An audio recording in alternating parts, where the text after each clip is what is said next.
तो भगवान कह रहे हैं, अपने बालकों से कह रहे सभी कि देखो बेटा, जीवन में हमेशा ध्यान रखना, विप्रधेनु सुर संत। 4 कितने कहे? भगवान कृष्ण कह रहे हैं अपने बालकों से, क्योंकि परिवार बहुत बढ़ गया है, धन बहुत बढ़ गया, समृद्धि बढ़ गई है, पद प्रतिष्ठा है, तो ये सब चीजें जब आ जाती हैं तो अभिमान आ जाता है। पद प्रतिष्ठा परिवार जब बढ़ जाए अभिमान आता है। तो भगवान समझा रहे कि कुछ भी करना, कुछ भी, लेकिन 4 लोगों से हमेशा दूर रहना, 4 लोगों से हमेशा बच के रहना। कौन? बोले विप्रधेनु सुर संत। 4 भगवान समझाए, ब्राह्मण से दूर रहो, जितना हो सके उतना दूर रहो, कभी गलत मत बोलो उनके लिए, कभी गलत मत सोचो, ना गलत करो। सम्मान नहीं कर सकते मत करो, लेकिन उनसे गलत भी मत बोलो। बोले ब्राह्मण, ब्राह्मण के बाद बोले गाय, गाय का भी बुरा मत करो, ना बुरा सोचो। इसके बाद कोई भी देवता, लोक देवता हो, कोई भी देवता देवी हो, उनका भी कुछ भी गलत या अनहित मत करो। और चौथे साधु संत, इनसे भी दूर रहो, इन्हें भी यदि आप सम्मान नहीं कर रहे तो इनके बारे में गलत मत बोलो, गलत मत करो। और यदि 4 से बचे रहे तो तुम्हारा कोई कुछ बिगाड़ नहीं पाएगा। और इन 4 में से किसी एक का भी तुम पे हाथ लग गया तो फिर कहते समूल नाश हो जाएगा। ये भगवान अपने बच्चों को शिक्षा देते हैं और आज सत्य भी है, नहीं है? बताओ, जो भगवान कह रहे हैं वो सत्य है कहीं ना कहीं। ब्राह्मण, गाय, देवता और संत, यदि इनका बुरा नहीं जिनने किया तो करके देखो, पता चल जाएगा। तो बोले भगवान कह रहे हैं कि समूल नाश होता है, इन 4 से जितना हो सके बचो। ये भगवान ने समझाया, लेकिन बात वहीं आ जाती थी ना लास्ट में, उन्हीं के ही पास पहुंच गए, साधु संतों से ही मजाक करने लगे, तो उन्हें श्राप दे दिया। सुखदेव महाप्रभु कहते हैं, राजन नारद जी के द्वारा भी भगवान ने अपने बालकों को उपदेश कराया। नारद जी समझ गए कि भगवान की माया से कोई पार नहीं पा सकता। अति प्रचंड रघुपति की माया, जेहि न मोह अस को जग जाया।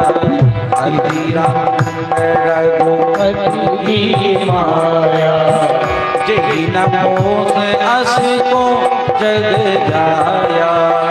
जो ज्ञान न करा चित्त अपहराई, जो ज्ञान करा चित्त अपहराई। पर आई विमोह मन कराई, पर आई विमोह मन कराई। भगवान की माया बड़ी प्रचंड है, कोई इससे बचता नहीं। नारद जी भी नहीं बचे, फंस गए मोह में। भगवान 16,108 जितनी भगवान की पत्नियां उतने ही भगवान हैं। हर पत्नी के पास उनके भगवान हैं। निज इच्छा निर्मित तनु माया गुण गोपाल। ना तो उन्हें काऊ से मिट्टी लेने, ना काऊ से उन्हें बना विवाह विश्वकर्मा चाहिए, उन्हें तो कुछ चाहिए ही नहीं भगवान को। क्यों? भगवान अपने ही हाथों अपना शरीर निर्माण करते हैं, अपने मन से, इच्छा से। भगवान की माया को प्रणाम करके नारद जी वापस हुए। सुखदेव महाप्रभु राजा परीक्षित को सुंदर सुदामा चरित्र की दिव्य कथा को श्रवण करा रहे हैं। बोले भक्तवत्सल भगवान की। सुखदेव महाप्रभु कह रहे हैं, राजन कृष्ण स्यासीत सखा कश्चिद, कृष्ण स्यासीत सखा कश्चिद ब्राह्मणो ब्रह्मवित्तमा। विरक्ता इंद्रियार्थेषु प्रशांतात्मा जितेंद्रिया। राजा, भगवान श्री कृष्ण के कोई परम मित्र एक ब्राह्मण थे। नाम नहीं लिखा है भागवत जी में, सुदामा का नाम नहीं लिखा, केवल लिखा है ब्राह्मण एक मित्र थे। तो भाव दिया गया वहां पर कि भगवान के ब्राह्मण तो एक ही मित्र थे, वो थे सुदामा। तो भागवत जी में नाम नहीं है, सुदामा का नाम नहीं, कथा है वो नाम नहीं है। तो एक ब्राह्मण जो ब्रह्मवेत्ता हैं, ब्रह्म को जानने वाले, विषयों से विरक्त हैं, उनकी इंद्रियां उनके वश में हैं, सदैव प्रसन्न चित्त रहते हैं, इनकी पत्नी नाम है सुशीला। कह रहे कि विप्र सुदामा बसत हैं सदा आपने धाम, और भिक्षा मांगी भोजन करें हिये जपे हरि नाम, ताकि गृहिणी पतिव्रता गहे वेद की रीतों, और सील सुशील सुलज्ज अति पति सेवा सो प्रीत। नाम है सुशीला। यथा नाम तथा गुण, और ऐसा बहुत कम लोगों को प्राप्त होता है कि नाम जैसा है और वैसे ही रहे। ठीक है, तो नाम जैसा, अब नाम तो कुछ भी धर दिया, बोले का नाम, बोले लक्ष्मी, अब पतलो कंडा बीन रही, कंडी भी ना गर्मियां में, तो अब ऐसे नाम से कोई वो नहीं, तो नाम के अब तो विपरीत चलते। का नाम, बोले शांति, और शांति तो है ही नहीं है, ठटनी की गाड़ी ससुर को दे घूंघट डार, पर्दा पूरी करे घूंघट डारे रहे, अगर गाड़ी नहीं दे रहे तो बोले शांति। तो महाराज सुखदेव जी कहते, राजा तमु पे ही महाभाग साधुना चा परायणम, दास्यति द्रविणं भूरि सीदते ते कुटुम्बिने। अच्छी पत्नी होना भी सुख के लक्षण है। कहते पहला सुख निरोगी काया, दूजा सुख धर्मे हो माया, तीजा सुख पुत्रो आज्ञाकारी, चौथा सुख कुलवंती नारी। तो पत्नी अच्छी होना ये भी बड़ा सुख है। सुदामा को हर प्रकार से सुख है, पत्नी का परिपूर्ण सुख उन्हें प्राप्त है। पत्नी कभी कोई समस्या रखती नहीं सामने, और सबसे बड़ी समस्या यही है कि यदि समस्या रखे पति के सामने तो ही पति को समस्या होती पत्नी से। वो तो कुछ बतावे नहीं, ना कुछ मांगवे तो अच्छी है, और कुछ मांगा और कुछ कहा तो बुराई है। तो सुशीला ने कभी कुछ नहीं मांगा अपने लिए। 5 घरों में भिक्षा मांगी जाती है, 5 घर, और एक घर के सामने तब तक खड़े रहते जितना समय ये गैया को दूध निकालने में लगता है, उतने समय।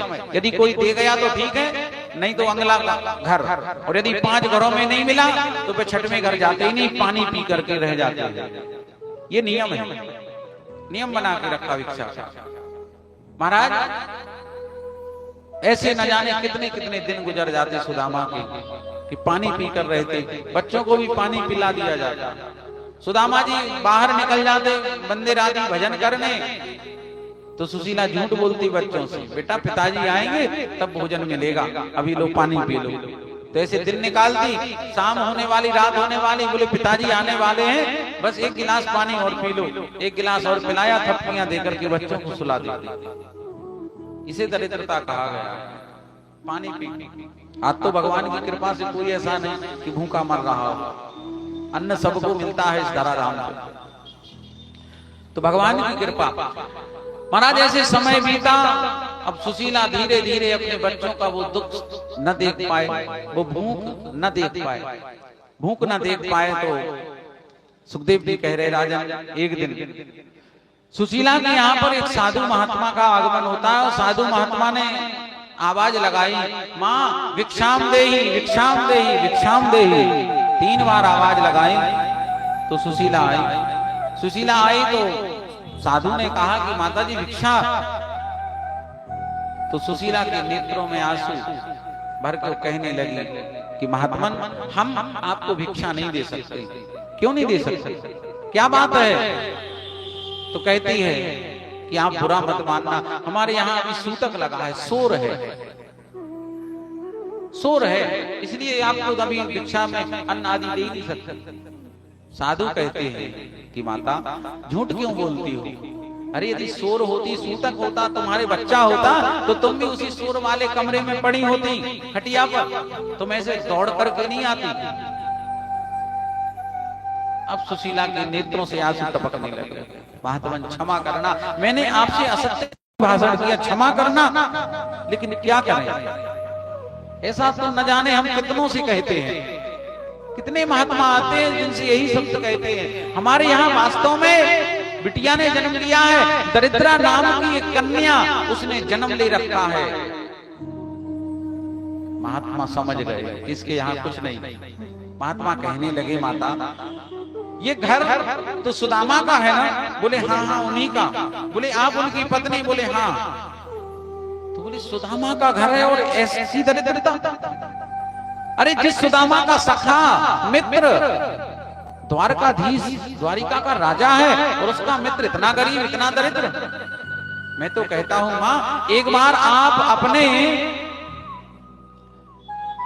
पति को द्वारिका भेज दो, द्वारका भेजो, सारे संकट ही दूर हो जाएंगे।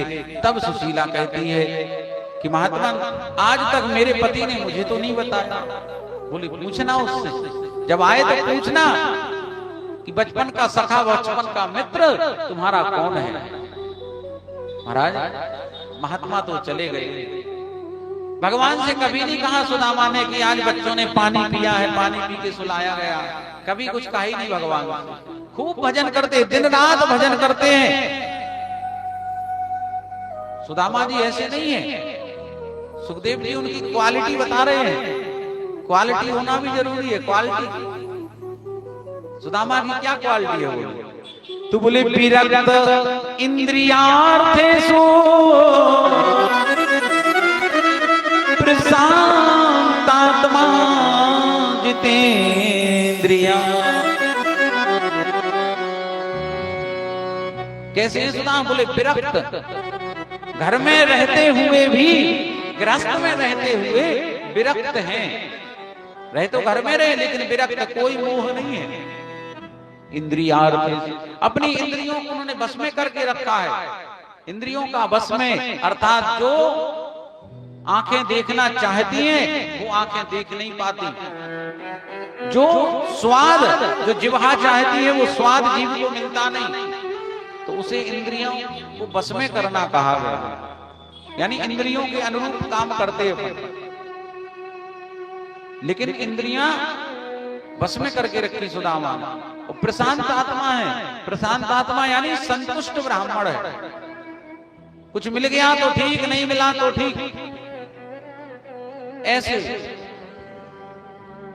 महाराज महात्मा जी तो गए। अब सुशीला बैठी आंगन में विचार कर रही कि मेरे नाथ ने, मेरे स्वामी ने तो मुझे आज तक नहीं बताया कि उनके बचपन की सखा द्वारकाधीश द्वारिका के आने दो। आज मैं कहूंगी, आज मैं कहूंगी, क्योंकि आज तक मैंने कहा नहीं। लेकिन इन बच्चों का दुख, बच्चों की भूख, बच्चों की तड़प देखी नहीं जाती। आज मैं कहूंगी। महाराज शाम का समय सुदामा आए तो वही टूटी फूटी चारपाई बिछा दी, मिट्टी के एक बर्तन लोटे में जल दिया, जल पिया, जल का लोटा नीचे रखा। अब सुशीला क्या कर रही? आंगन को अपने नाखूनों से कुरेद रही है। सुदामा ने देखा, कहने लगे देवी लगता है आज तेरे मन में कुछ चल रहा है, कुछ हृदय में तू कोई बात रखी है जो कहना चाहती है, बोल। सुशीला पहले तो सोचने लगी कैसे कहूं। फिर बच्चों की तरफ चिताया उसने, बच्चों को देखा। तो जब बच्चों को देखा एक मां ने, तो फिर उस मां से रहा नहीं गया। ममता उसकी बढ़ गई और पति से कहा, नाथ तुमने मुझे आज तक एक बात नहीं बताई, एक बात छिपाई। क्या बात? बोले द्वारिका के राजा जो द्वारिकाधीश कृष्ण है वो तुम्हारे बचपन के सखा है, तुमने आज तक नहीं बताया। और ज्यों कृष्ण का नाम सुना सुदामा के नेत्रों से आंसू आ गए। कहने लगे देवी तुझे कौन बोल के गया कृष्ण मेरा सखा बचपन का? बोले एक महात्मा आए थे, उन्होंने बताया। तो नेत्रों में आंसू है। सुदामा कहने लगे देवी ऐसा मौका ही नहीं मिला कि कभी तुम्हें बताते कि मेरे बचपन का सखा द्वारकाधीश है, बचपन का सखा द्वारिकाधीश है। आज तक मौका ही नहीं मिला, नहीं तो बताता। हम और कन्हैया दोनों बचपन में सांदीपनि मुनि के आश्रम में पढ़ते थे। वो बहुत बड़े राजा का बेटा, बहुत बड़े जमींदार का बेटा था, अच्छा हट्टा कट्टा था और बड़ा फुर्तीला भी था। हम दोनों साथ पढ़ते, साथ खेलते, साथ खाते, साथ सोते, सब साथ। वो मुझे बहुत चाहता था। जब पढ़ते थे कक्षा में तो गुरुजी कोई पाठ याद करने को देते, होमवर्क कोई पाठ देते कि कल सुनाना, तो मेरी बुद्धि जो है वो ज्यादा नहीं चलती थी, मैं थोड़ा कम पढ़ता था, मन नहीं लगता पढ़ाई में। और कन्हैया को झट से याद हो जाता था, एक बार पढ़ लिया याद हो गया। अगले दिन जब गुरुजी पूछे मुझसे तो मुझे तो याद ही नहीं रहता था, तो गुरुजी मुझे कक्षा से बाहर निकाल दे कि निकल बाहर। और जब कन्हैया से पूछे कन्हैया सुनाओ, तो कन्हैया को याद रहता था, लेकिन फिर भी वो मेरे खातिर वो कहता गुरुजी मुझे याद नहीं हुआ, तो गुरुजी उसे भी बाहर निकाल दे। तो मैं सुना, मैं कहता कन्हैया से कन्हैया तुम क्यों बाहर आए, तुम तो सुना सकते थे। तो कहता कन्हैया कि मित्र तुम बाहर खड़े और मैं अंदर शिक्षा ग्रहण करूं, तुम नहीं पढ़ रहे तो हम भी नहीं पढ़ेंगे, जो तुम करोगे वही हम करेंगे। साथ में जाते जंगलों में लकड़ियां लाते, बहुत सारे ऐसे कार्य थे जो हम करते। लेकिन कहते हैं देवी कि सबको अपने अपने कर्मों को भोगना पड़ता है, भोगना ही पड़ता है। कोई कितना भी कुछ करे, कितना भी छिपाए, लेकिन छिपता नहीं है कर्म। अब कर्म चाहे पाप का हो चाहे पुण्य का हो, पुण्य का कर्म भी एक दिन उदय होता है और पाप का भी कर्म एक दिन उदय होता है। तो मेरे पाप के जो कर्म हैं वे अब उदय हुए, और जब पाप कर्म उदय हुए तो आज ये स्थिति है। इसमें दोष नहीं दे सकते, ना उसको दे सकते ना किसी को दे सकते। क्यों? बोले काहू नहीं सुख दुख करदाता, काहू नहीं सुख दुख करदाता, निज कृत कर्म भोग सब भ्राता। निज कृत कर्म, अपन कहते इनने ऐसा कर दिया, इनने ऐसा कर दिया हमारे साथ, इनने धोखा दिया, इनने ये किया, इनने ये किया, मेरे पिता ने ये किया, मेरी माँ ने ये किया, बहन। अरे कोई कुछ नहीं करता, निज कृत कर्म भोग सब भ्राता। बस ये है काम बन गया सो हमने किया, और बिगड़ गया तो फिर दूसरे ने। बना हुआ काम सफल काम है तो हमने किया, और बिगड़ गया असफल हो गए तो भगवान ने किया। तो दोष अपन तुरंत दूसरे पर डाल देते हैं। सुदामा कहते हैं देवी मेरे ही कर्म बिगड़े और मैं भोग रहा हूं। क्या कर्म बिगड़े? सुनाते हैं कि हम दोनों जंगल में गए लकड़ियां काटने के लिए, बारिश बरसात का समय चल रहा था। गुरु माँ ने चने दिए, बेरे दिए, बोले सुदामा ये तुम दोनों जाकर भूख लगे तो खा लेना। पोटली हम चले आए, दोनों ही साथ में लकड़ियां काटे, बहुत देर तक लकड़ियों का गट्ठर बनाया। जंगल से निकलने ही वाले की बारिश हो गई। एक बरगद के पेड़ के नीचे हम नीचे खड़े हो गए पेड़ के। कन्हैया फुर्तीला था, झट से ऊपर चढ़ गया। वो बुलाता रहा लेकिन मैं नहीं गया, और मुझे बड़ी जोर से भूख लगने लगी तो मैंने सोचा कि चने ही खा लूं।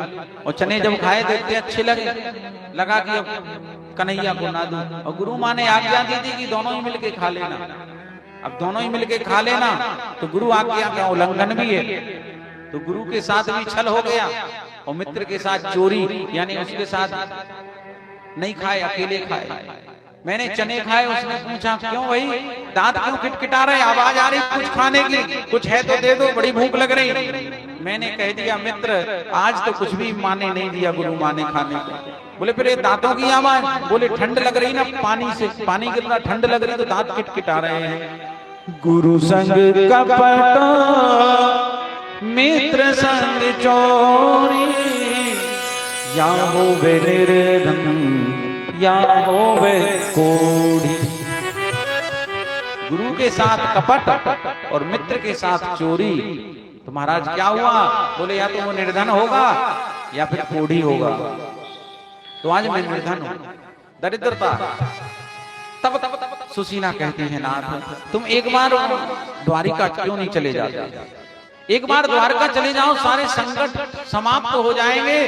तो सुदामा कहते हैं री बाबरी तू क्या चाहती है कि मैं वहां जाके अपने मित्र के सामने गिड़गिड़ाऊं, अपनी परिस्थिति का अपने मित्र के सामने रोना रो कि मेरे बच्चे भूखों से तड़प रहे हैं, कुछ दे दो?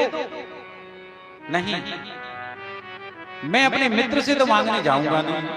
कि आओ गई आदर गयो। मांगने से क्या होता है? बोले आओ गई आदर गयो, उनने नहीं सने,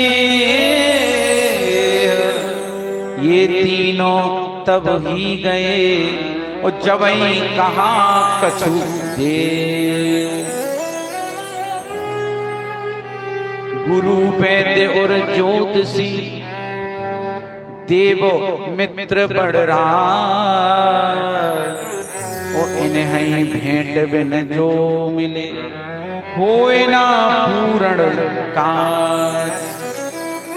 देवी पहली बात तो ये है कि यदि मांगो ना तो जो इज्जत रहती है वो चली जाती है, इज्जत चली जाती है और प्रेम भी खत्म हो जाता है।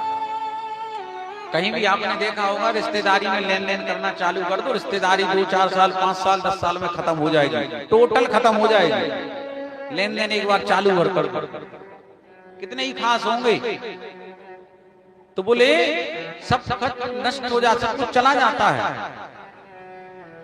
और फिर तुम कहती हो कि द्वारिका चले जाओ, माना कि मैं अपने मित्र के यहां चला जाऊं, लेकिन देवी सुनो, गुरु यानी जो गुरु जिससे अपन ने दीक्षा ली है वो गुरु, वैद्य वैद्य अर्थात डॉक्टर, ज्योतिषी जो ज्योतिष ब्राह्मण अनुष्ठान को करते, देवता मंदिर देव मंदिर भगवान के मित्र, और किसी बड़े राजा के यहाँ पर जब भी जाओ कुछ भेंट लेकर के जाना चाहिए। कुछ भी ले जाओ लेकिन कुछ भेंट लेके जाओ।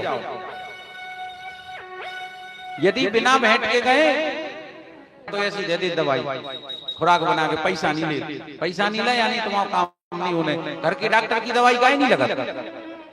आपने देखा होगा बोले हमारे घरे डॉक्टर है लेकिन इनकी दवाई नहीं लगत। दवाई इसलिए नहीं लगती क्योंकि तुम पैसा देते नहीं है, और जब पैसा नहीं दोगे तो दवा कहां से लगेगी।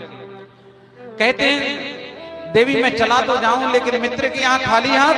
सुशीला कहती है ना, तुम एक बार संकल्प तो लो कि यहाँ जाएंगे जाएंगे। तो सुदामा कहते देवी मैं जाऊंगा तो ठीक, लेकिन इतना ध्यान रखना मैं उससे कुछ कहूंगा नहीं, उससे कुछ बोलूंगा नहीं।